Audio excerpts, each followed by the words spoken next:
Hi friends, ಎಲ್ಲರಿಗೂ ನಮಸ್ಕಾರ. Welcome to the UK home cook channel. ನೀವೇನಾದರೂ ನಮ್ಮ ಚಾನಲ್ ಹೊಸದಾಗಿ ನೋಡ್ತಾ ಇದ್ದರೆ ಸಬ್ಸ್ಕ್ರೈಬ್ ಮಾಡ್ಕೊಳ್ಳಿ ಮತ್ತು ಬೆಲ್ ಐಕನ್ನ ಪ್ರೆಸ್ ಮಾಡಿ. ಇವತ್ತು ನಾವು ಮನೆಯಲ್ಲಿ ತುಂಬ ಈಸಿಯಾಗಿ hotel style veg fried rice ಹೇಗೆ ಮಾಡೋದು ಅಂತ ನೋಡೋಣ. ಇದಕ್ಕೆ ಒಂದು ಪ್ಯಾನಲ್ಲಿ ಒಂದು 3ರಿಂದ 4 ಚಮಚ ಅಷ್ಟು ಎಣ್ಣೆ ಹಾಕೊಳ್ಳಿ. ಮತ್ತು ಒಂದು 3ರಿಂದ 4 ಕಟ್ ಮಾಡಿರೋ ಬೆಳ್ಳುಳ್ಳಿ, ಒಂದು ಕಟ್ ಮಾಡಿರೋ ಈರುಳ್ಳಿ, ಒಂದು ಕಟ್ ಮಾಡಿರೋ ಹಸಿಮೆಣಸಿನಕಾಯಿ ಹಾಕಿ ಚೆನ್ನಾಗಿ ಫ್ರೈ ಮಾಡಿ ಒಂದು ನಿಮಿಷ.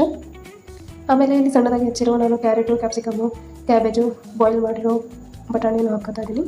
ಇವನ್ನು ಕೂಡ ಒಂದು 2 ನಿಮಿಷ ಫ್ರೈ ಮಾಡಿ. ಜಾಸ್ತಿ ಫ್ರೈ ಮಾಡ್ಕೊಬೇಡಿ. ಫ್ರೈಡ್ ರೈಸ್ ಕ್ರಂಚಿಯಾಗಿರಬೇಕು ವೆಜಿಟೇಬಲ್ಸು. ಈಗ ಸೀಕ್ರೆಟ್ ಏನಂದರೆ, ನಿಮ್ಮದು ಹೋಟೆಲ್ ಸ್ಟೈಲ್ ಅಥವಾ ಸ್ಟ್ರೀಟ್ ಸ್ಟೈಲ್ ಆಗ್ತಾಯಿಲ್ಲ ಅಂತಂದರೆ ನೀವು ಇದಕ್ಕೆ ಏನು ಮಾಡಬೇಕು, ಸೀಕ್ರೆಟ್ ಟಿಪ್ಸ್, 1 ಚಮಚ ಆಗೋಷ್ಟು ಬಟರ್ ಹಾಕಿ ಮೆಲ್ಟ್ ಮಾಡ್ಕೊಳ್ಳಿ. 1 ಚಮಚ ಗ್ರೀನ್ ಚಿಲ್ಲಿ ಸಾಸು, 1-2 ಚಮಚ ರೆಡ್ ಚಿಲ್ಲಿ ಸಾಸು, 1 ಚಮಚ ಆಗೋಷ್ಟು ಸೋಯಾ ಸಾಸು, ಒಂದು ಅರ್ಧ ಚಮಚ ವಿನೆಗರ್ ಹಾಕಿ ಇದನ್ನೆಲ್ಲ ಚೆನ್ನಾಗಿ ಮಿಕ್ಸ್ ಮಾಡ್ಕೊಳ್ಳಿ. ಮಿಕ್ಸ್ ಮಾಡಿ 1 ನಿಮಿಷ ಬೇಯಿಸ್ಕೊಳ್ಳಿ.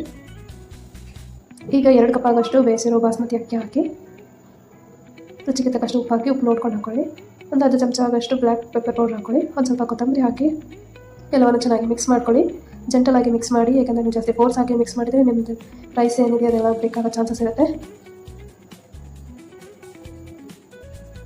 ನೋಡಿ ಎಷ್ಟು ಬಿಡಿ ಬಿಡಿಯಾಗಿ ಎಷ್ಟು ಚೆನ್ನಾಗಿ ಬಂದಿದೆ. Street style veg fried rice ತಿನ್ನೋದು ರೆಡಿಯಾಗಿದೆ. ಈ ರೆಸಿಪಿ ನೀವು ನಿಮ್ಮ ಮನೇಲಿ ಒಂದ್ಸಲ ಟ್ರೈ ಮಾಡಿ, ಲೈಕ್ ಮಾಡಿ, ಶೇರ್ ಮಾಡಿ ಮತ್ತು ಕಮೆಂಟ್ ಮಾಡಿ.